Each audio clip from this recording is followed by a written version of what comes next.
Well, even on a contemporary basis, when you, for example, when I went to Busch Gardens and they had all of the beers of the world that were listed there, and the countries, and they had Egypt separate from Africa. Of course. And so at what point was Egypt taken away from its natural geographical location and placed in a completely different geopolitical kind of 19th century. The 19th century was the great century of the displacement of Egypt and the relocation of Egypt. They initially relocated it into Europe.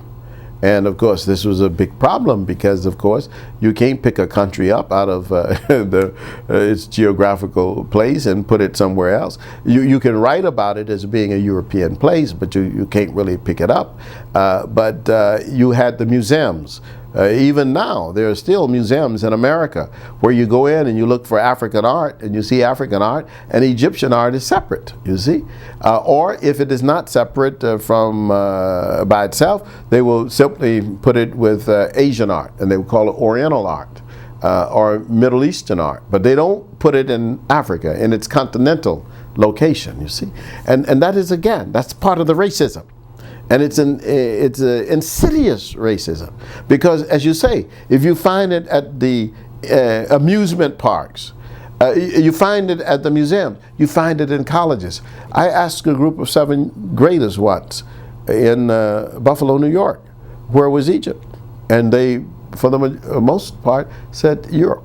Because in their minds, it had to be a European civilization.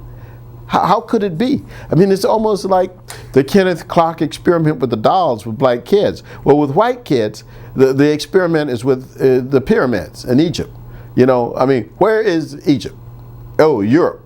And you see, again, how it is, how they have changed their mind, you see. I want to go back to King Tut because I want you to elaborate a little bit more on this, this reconstruction, this computer-generated forensic reconstruction of him, and all of the media hype around it. And still, I think it's still on tour right now. Can you talk about that a little? Because what I thought about was when foreigners other than Native Americans came to this land and conquered this land that we live in. The Native Americans, as you alluded to earlier, were the people that were here. Yes, of course. It's almost like finding some bones that are 600-700 years old, and then reconstructing those bones, and using the same technology, and coming up with someone who looks like Robert Redford. I mean, talk about that. The big problem with this reconstruction of King Tut that is traveling around the country is that what has happened is that there are people who are using any kind of science to support a racist ideology.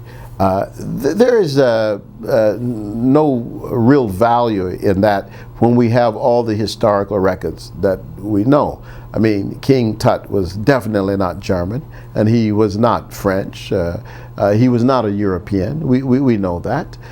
He was not Asian. He was an African. And not only was he African, he was black skinned, as all of the Egyptians were during the period at which he lived.